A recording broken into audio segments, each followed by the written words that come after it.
Hi guys, welcome sa aking YouTube channel. So, paano nga ba natin malalaman kung ang isang tao ay online kahit nga hindi ito active or walang may lumalabas na kulay green na bilog sa kanyang mismong profile. So guys, nakikita niyo itong delivered na chinat ko sa isa kong friend na kung saan ay ang tagal niya mag-send. Ibig sabihin yan guys, online siya kahit hindi nga natin nakikita yung mismong bilog sa kanyang profile. Hindi po tulad ng iba kong friend na kitang-kita po talaga kung online ang isa mong kaibigan. So sa akin guys ay hindi ko siya nakikita na online pero yung chat ko sa kanya ay delivered pa rin ang delivered. So yun nga guys ang palatandaan na online ang ka-chat mo kahit hindi nga active ang kanyang profile.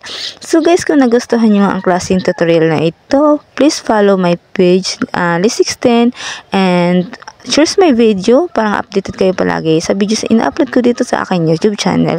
So hanggang dito na lang guys. Thank you for watching. Bye bye.